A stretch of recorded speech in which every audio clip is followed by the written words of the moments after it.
All right, guys, let's do it. Let's talk about Light Cleric. Okay, Light Cleric is amazing. Okay, Light Cleric comes online literally in Act 1, which is pretty fucking awesome, though they do scale pretty well into Act 2 and 3, and are especially potent in Act 2, thanks to the lack of Radiant resistance and sometimes Radiant vulnerability. I think Shadows are even still Radiant vulnerable on Honor mode, which is very good. So very strong in Act 2. Grab Light of Lathander too, you get even more from the Sunbeam. I mean, I think you get Sunbeam laid on too as well, so it's very, very good. It's just a straight Cleric. I don't think we really care about multi-classing here, honestly. And it's literally so easy a baby could do it. So let's talk about what we want to grab for our shit here. So for our cantrips, you definitely want to grab anything that does radiant damage. This includes Sacred Flame. To explain the build a little bit, basically every time you deal radiant damage to an enemy, you're going to be debuffing them, causing them to lose attack. So they'll have a debuff to their attack rolls, making them more likely to miss. So we want to be doing as much radiant damage as possible. Otherwise, if you're the face, you're probably not the face. This is a wisdom-based class, but if you are, you could grab Thaumaturgy. If not, resistance and guidance are the next greatest things. Resistance is pretty good. There are some saving throw checks in the game that you can use resistance on, which is nice. And then guidance is like resistance, but better because it's ability checks, which you do the 90% of the time in dialogue. And of course, we're grabbing the light domain. Very cool. This domain is all about getting people to miss and to just make your party basically buff their armor class in a way, like in a non what's the word? Like not a non-directly, indirectly is what I mean. An indirect way. So you impose disadvantage on attackers when they attack you, and then later, I think at level 6, this gets upgraded so that you can put that on any of your friends, which is very nice to give them disadvantage. It's a reaction, so basically if they're going to hit you, then you can use this to give them disadvantage and possibly make them miss. You get Fairy Fire, which I think this spell's pretty good. I don't think it's great, but it's pretty good. Kind of underrated. Give advantage on attack rolls to all the targets that were within the AoE for 10 turns. Pretty awesome spell. Burning Hands is okay, and then you get Light cantrip, which is all right, but it's nice in the early act too when you don't have any sort of buffs. And then abilities. Let's clear this out completely. Let's look at skill proficiencies first. History, medicine, or persuasion. I probably do medicine and history. Persuasion's fine too, but we're probably not the face. So what are we gonna do for our abilities? Okay, so wisdom, we're obviously, like I said, we're pumping this up max. We're going to be focusing on getting this really high. Constitution, we're also gonna pump up. This is gonna be our secondary stat. We want to maintain concentration. Our biggest spell is going to be Spirit Guardians. So concentration is a huge deal. So Constitution is our next biggest, and then I would probably say bumping Dex to 14 for that nice bonus, and then probably Strength 10. Unfortunately, we have a pretty much only proficiency in strength weapons. If you can choose if you're building this from as your character, then you could choose a weapon race that gives you proficiencies in some sort of dex weapon. I think elves give you like rapier proficiency or something like that. That would be good to use a dex weapon, but you really will be more casting. But I guess for level 1 and 2 or a couple levels, you might have to use your melee weapon, but probably not. You can probably use like spells and casts. But yeah, otherwise you're probably good. You won't have strength for like your fucking little bashy weapon. I drew blanks, but you know, the mace or whatever. It's not a big deal, guys. It's not that serious. We don't really melee attack on this, and even when we get Light of Lathander or Blood of Lathander, we still won't be using it to attack. We'll be using it for its AoE, like blind. Passive AoE blind and sunbeam, as well as like the resurrection heal thing that we get, which is pretty cool. So no worries on that. Level 2, this is where we really kind of get a little bit of a silly little buff. We get our channel divinity. And honestly, guys, Radiance of Dawn is really good. Like, I'm getting a little too excited here. Radiance of Dawn is really good. It's literally a big, fat, irradiant AoE that does 2d10 plus 1. Very good, especially for a level 2. Like, this is one of the stronger level 2 abilities in this game. Like, that's pretty big. Big AoE around you. You know, up to 21 damage. Very solid. It does have a save. It's guaranteed damage, which is awesome, but it does have a save. I think it's Wisdom, probably. And then for the spells that we want to prepare as well, we could have prepared these if we press K, by the way. You could prepare them at level 1, change them. We definitely want Guiding Bolt because it does radiant damage, right? I like Crater Destroy Water if you have somebody who can do Lightning or Cold, which usually you've always got somebody. This is nice to have. Bless is pretty cool too, especially in this early levels. Bless is probably your best bet, considering you don't really have anything else to concentrate on. Healing Word, very good. You're always going to want this on Cleric to pick up your friends. And then I would say, you know, early, Command might be good in replacement for Create or Destroy Water if you've got nobody. Early on, I'd probably say you don't have anybody, but later you should probably grab this. Command is nice. You can make Commander Zulk or whatever drop his weapon, who is on the Nautiloid. He's the Nautiloid boss. You can make him drop his weapon and get the Everburn Blade without having to kill him. On Honor mode, it might be pretty much impossible to kill him, whereas with Command, you have a pretty good shot. Since his Wisdom is not too high, you have a pretty good shot of making him drop the weapon and just taking it. And then I would take Sanctuary. Sanctuary is just like pretty much a must on Cleric. It's just way too good not to get. It's invulnerability to whoever you want for a bonus action level 1 spell slot. It's really good. And it's up to 10 turns invulnerability as well. Obviously, like I said, if they can be AoE'd, or you can attack to get rid of it. But even if you do attack to get rid of it, this is still a full turn invuln, basically. So very, very good, very powerful for the cost of level 1 spell slot. This is one of the best spells in the game. Level 3. Okay, so we get some access to some level 2 spells. We get a couple light domain spells, Scorching Ray and Flaming Sphere. Personally, I don't like Flaming Sphere, but it's not bad for a concentration spell. I think it's better than, for this level at least, concentration spell. I think it's not as good as Bless, though. You'll probably be using Bless. Instead, Scorching Ray, pretty good damage spell, does 3 instances of damage. Next best thing to Magic Missile, which you don't have access to. Let's take a look. Aid, very, very good. I would definitely grab Aid if I were to... What spells would I prepare for this level? Well, I would definitely grab Aid, and I would aid my party. Warding Bond, if you've got some sort of tank, somebody who could use Warding Bond pretty hard, preferably some sort of Abjuration Wizard. If you've got Abjuration Wizard in your Honor party, Warding Bond would be great to grab here. Abjuration Wizard came online last level, but this level they should get a nice little buff. Actually, I think they come online this level if you grabbed... No, they'll come online at level 4. Depending on how you built your Abjuration, if you built him in 2 levels Warlock, then he won't come online until next level. But basically, if you have a tank that really needs to negate damage, this can be useful. But also you have to worry about your concentration, so you need to make sure whoever your tank is, when they get hit after, they take 0 damage, or else you're going to be taking damage, and that could reduce your concentration. So I would prefer not to grab this unless you really have an optimized tank. Hold Person can be good, but I don't think necessarily useful for this one. Spiritual Weapon is nice. It doesn't require concentration. It only costs a bonus action for a decent 4 to 11 damage every turn, as long as it doesn't die, and you can reach the next opponent you want to hit. I think it's good. We laugh at it a lot because it's kind of it seems shit because of the damage it deals and like how far it can move. But for a bonus action, level 2 is kind of rough at this level, but it's good. Trust me, guys. Hold Person can be good too if you wanted to grab this. It's concentration, and it will require some spell save DC, but not bad for the early game. Enhance ability, it's basically guidance, but you get advantage on whatever you want. It is concentration, so it breaks easy, but it lasts forever until you break that concentration. So giving anybody advantage on any ability checks, such as like Charisma, can be very useful. But usually you're better off with something else, but it can be nice. It's not a bad pick. Other than these, Blind is okay. Silence can be okay. That's really it.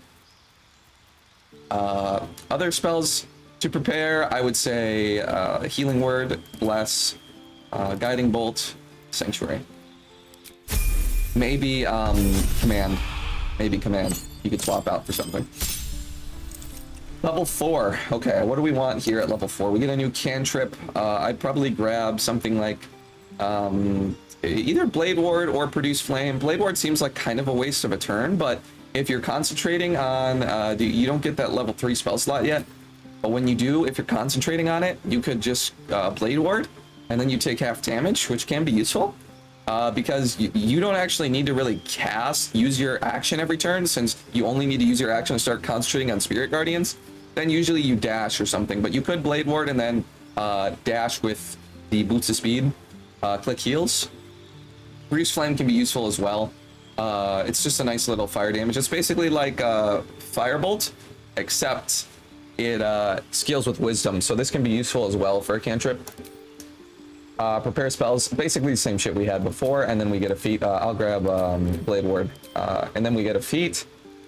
This is up to you, honestly. You could do ability improvement. I don't mind that. Grabbing a little bit more wisdom, never hurt anybody. Or you could do Warcaster, which is going to give you advantage on concentration. Very nice. I believe you could also grab Resilient in Constitution, by the way. But obviously you'd be at 16 con, so you might want to set your con to 15 if you were to do this. And then grab Constitution, and this will give you proficiency in saving throws, which will give you like a higher bonus. If you really wanted to go fucking crazy, you could grab like Resilient, you could grab Warcaster, and then you would like never miss your concentration saving throws. You'd never have to worry about it going away. Or you could just grab 2 in Wisdom.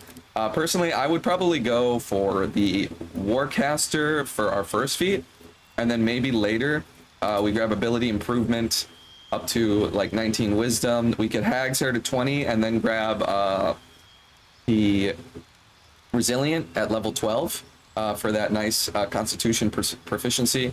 I don't think Clerics are proficient in Constitution, but I think it's Strength and Wiz, right? I guess we'll have to check here in a second. Let's grab Warcaster.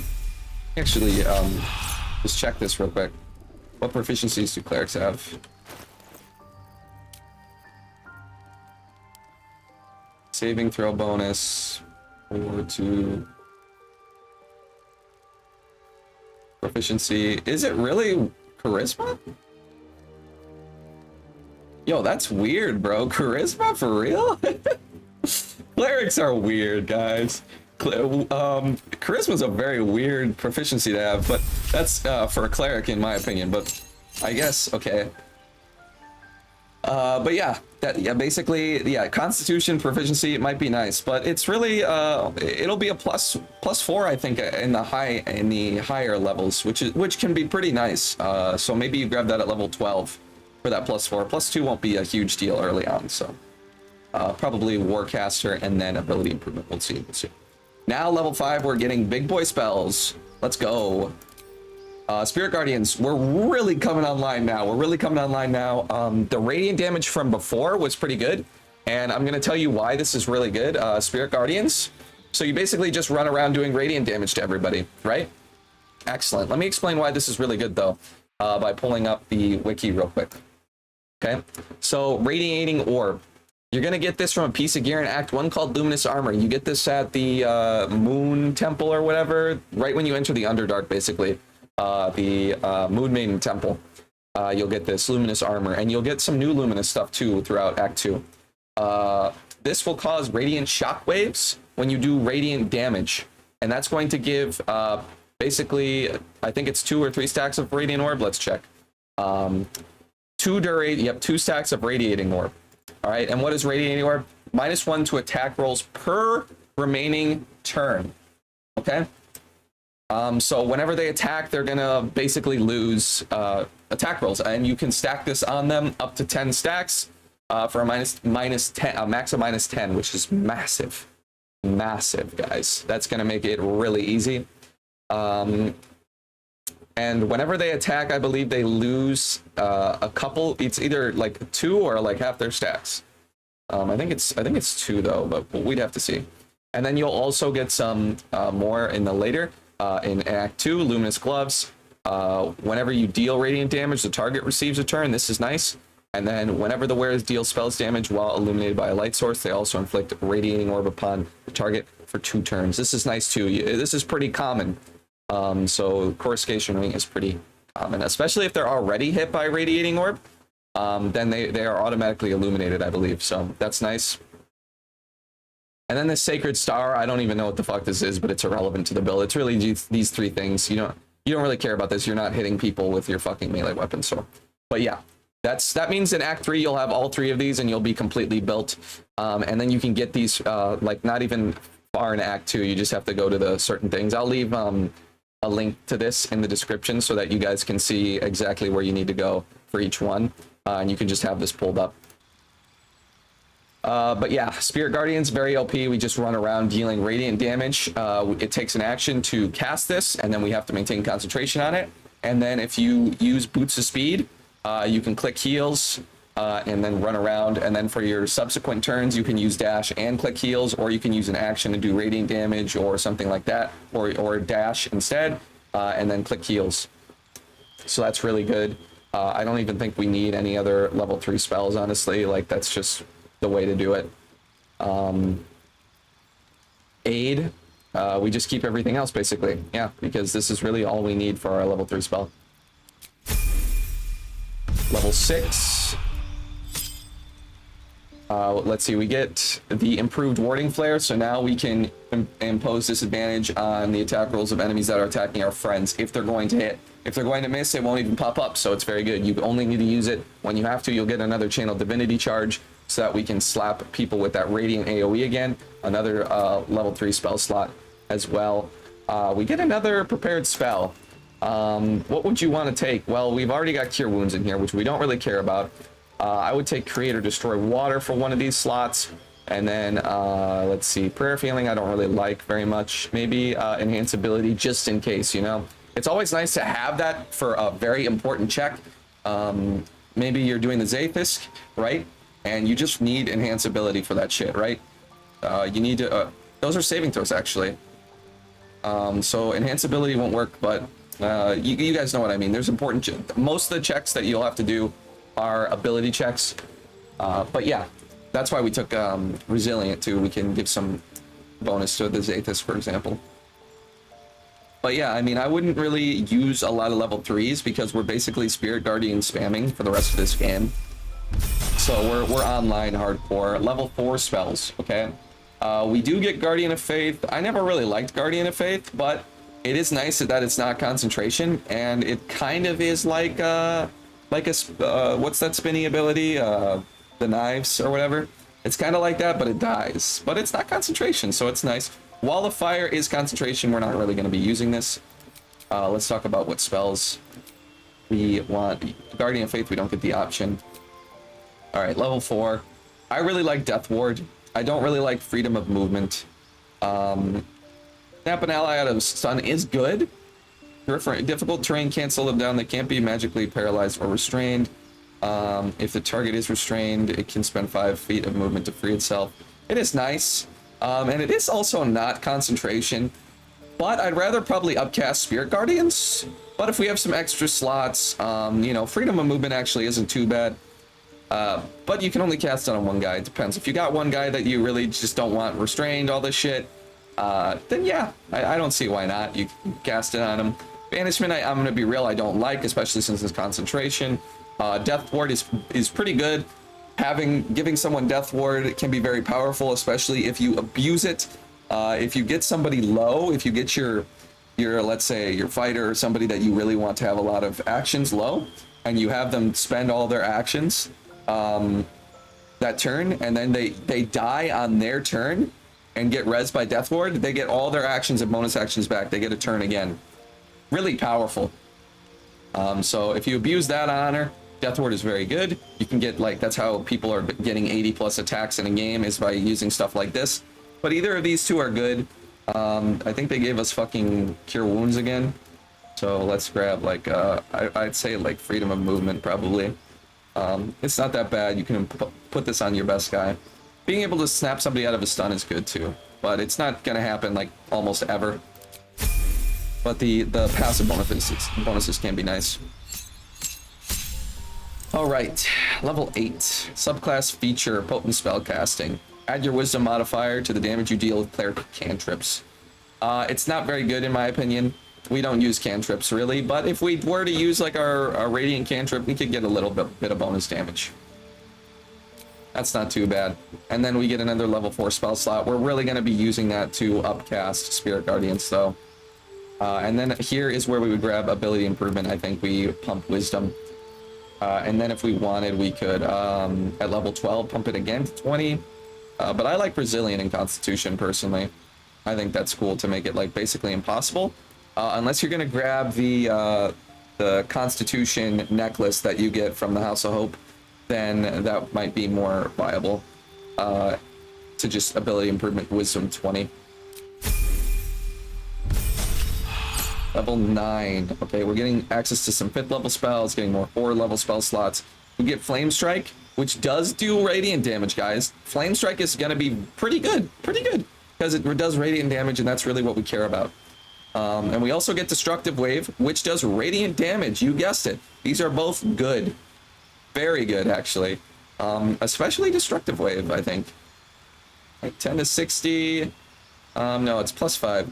Okay, so Flame Strike is an AoE you can put anywhere, and Destructive Wave is an AoE around yourself. It's kind of like the Channel Divinity you have, but I think it does a little bit more damage. But it's not radiant, so it could be useful. They're both good spells. I'm glad we get them. Now let's talk about the spells that we can get for level 5. Dispel Evil and Good I don't really like. Let's get rid of that. Planar Binding, Greater Restoration, Insect Blade, Mass, Cure Wounds, and Contagion. Be real with you guys. I don't like any of these fucking spells. Planar Binding can be useful, but I'm gonna be real. Summoning creatures is just kind of annoying. It just makes things longer, and they're not very good. But they're not awful. So if you really wanted to, you could. But it's concentrate. Oh, this is Planar Binding. My bad. Planar Binding actually not bad. It is concentration though. I'm thinking about the level 6 one that summons like a demon or whatever, a Cambion. Planar Binding is pretty solid in certain circumstances, but I don't think it's very good. Level 5 spells are generally the ones that listed here anyway, not very good. I would probably just not even take them and instead upcast your Spirit Guardians, or use the very good spells you got here in Destructive Wave and Flame Strike. I wouldn't waste a fucking prepare slot on these. I'd probably scroll down, see that we have Cure Wounds again. Maybe take Command, and let's see. We've also got Speak with Dead. Sure, why not, right? If nobody else has it, we can keep this. Otherwise, Beacon of Hope is concentration. I like Beacon of Hope. Maybe we'll have Warning Bond just in case. And then Speak with Dead, probably somebody else already's got it, right? So maybe we... Lesser Restoration can be nice. Disease, Poison, Paralysis, Blindness, not bad. Greater Restoration is not bad, though, because you can do a Charm, Petrification, Stun, or Curse. Hopefully you have somebody else, or you could just do Remove Curse if you had a Curse. But this is nice just to get rid of somebody who has a, like a stun on him. What was the other one that would give us a stun? Freedom of Movement? You'd probably rather use the level 4 spell slot, though, yeah? Petrification Charm is not really good. This kind of sucks, though. You never get really charmed or petrified, especially petrified, but charmed, I don't really see myself getting charmed very often, so you'd probably rather use Freedom of Movement instead of Greater Restoration. Take Death Ward, I guess. Level 10. Alright. Divine Intervention. You could get the mace if you wanted, or you could save this for something else. You could save it for the DPS. You could save it for a res if you really needed. I like to have Divine Intervention for a res, personally. If you really wanted to get the mace, just get a higher lane cleric and have him level to 10 now and get the mace. It's really up to you. I think the mace is better for a heal-based cleric that is has the buffing gear, like the gauntlets, the Hellrider gauntlets or whatever, and the Volo ring, for example. If you've got like a life cleric, it's good, but I think Blood of Lathander is better for the Sunbeam, or some other, probably some other weapons you can get, but level 5 spell slot, get a cantrip. I guess we get Produce Flame, no big deal. It doesn't really matter, honestly. This level wasn't a big deal. New spell slot though, so we can upcast more. Level 11, we're getting access to level 6 spells. This is tough. I'm gonna be real with you guys. This is tough. Tough call. Because we do have Hero's Feast here. Did we not get any? Yeah, okay. We do have Hero's Feast here. Planar Ally, like I said, kind of boring, kind of lame. Blade Barrier, not very good, honestly, kind of ass. Heal, 70 healing is nothing to scoff at, but we've only got one spell slot, right? If we can use the necklace to restore a spell slot, then we can get 2, right?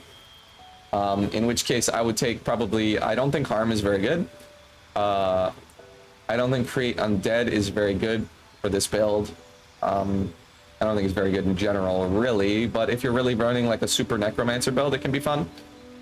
So if we're grabbing, if we can restore a spell slot, heal, right? Because heal's really good. But we want to Hero's Feast, because Hero's Feast is just another aid, right? So we probably want to cast aid at level 5 and then Hero's Feast, and that's going to give our party huge HP. Huge HP boost, and you can't be poisoned, diseased, or frightened. And you make wisdom saves with advantage. That's really good. Hero's Feast is so fucking good, guys. Like, you don't even understand. This is an S tier spell. Additional HP on top of aid. And basically, any control spells you're gonna let are made against you, you're gonna have advantage against. It's very, very solid. Very, very good. So we just need that. And then level 12, we'll get our feat. Could we multi-class into something else? Sure. We could, but I don't see the point, really. We want Hero's Feast, and we might as well get the extra feat. I don't think any level 1 is going to help us enough. So now I'd say, honestly, grab Resilient. We are sitting at an uncomfortable 19 in Wisdom, but if you hag steered, you'd be 20. If you really want to hit 20 Wisdom, you could Ability Improvement it, and then, you know, waste a point in something else. Or you could just Resilient Constitution for that guaranteed... whatchamacallit? Well, if you reclass because you're resilient in Constitution, you see how my con is 17. You could set your con a point lower and your wisdom a point lower, and then put those 2 points into something else like can Dex get to 16? I don't think Dex can get to 16 without the +1. Maybe if it can, then do it. I forget, honestly, but if not, then we could put something into like strength, I guess, and then it wouldn't be so uncomfortable. But I would say if we can get Dex to 16, definitely do that. Unfortunately, I'm drawing a blank on it. But yeah, then there we go. We're pretty powerful, guys. Pretty powerful. I can show you guys a little bit. So basically, every time we get these 2, okay, we got Radiance of Dawn. It's going to do 14 to 32 damage at level 12. That's nothing to scoff at. That's pretty good damage just for a little action and a big AoE. No spell slot cost. There's the AoE radius. Let's see here. Let's get out of here. I think I'm not proficient in with the equipped armor, probably. Yeah, I've got heavy on, so let me send this to camp. There we go. Now I'm proficient. We're going to grab those armors I showed you about from Act 1 and 2, Luminous armor. I don't believe that I've got it. Let me look up Luminous. Don't have it on this. But what we would, our kind of rotation, if you will, would be at level 12 at least. And basically before, we're going to want to upcast 8 at our highest available slot. It's only the difference between 5 hit points, by the way, so if you do want an extra, like, 5th level slot later in the game, level 4 is perfectly fine.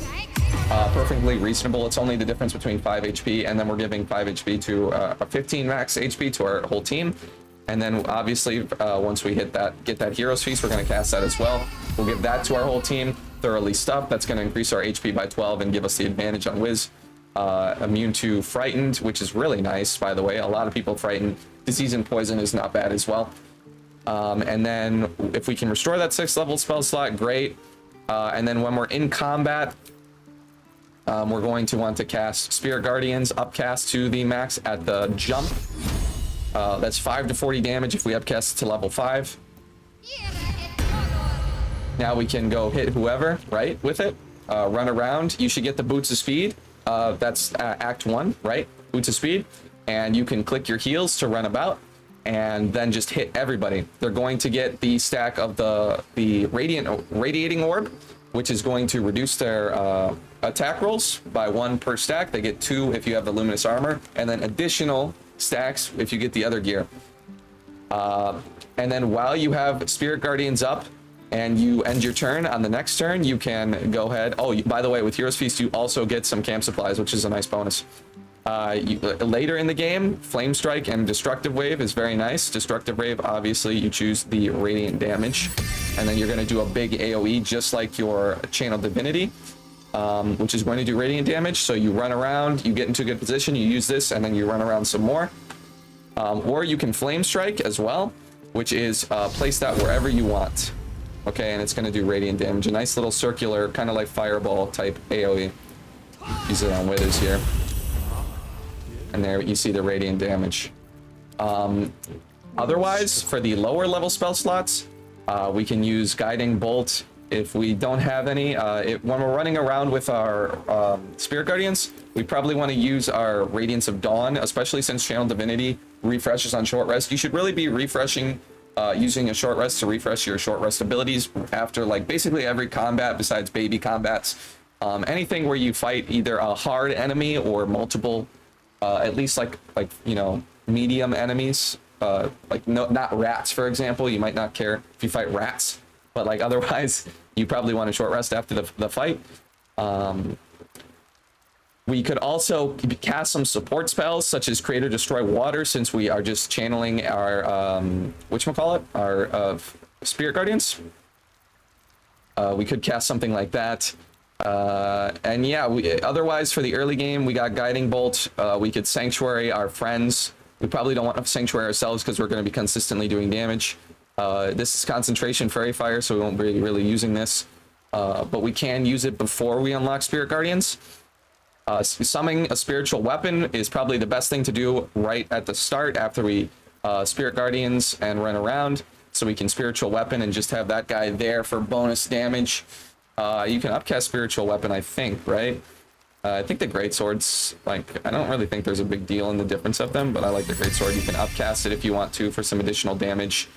Every 2 spells higher gains hit points and damage. It's actually not that good to upcast it, honestly. Might be good to just keep it where it is, but it's up to you how you want to spend it.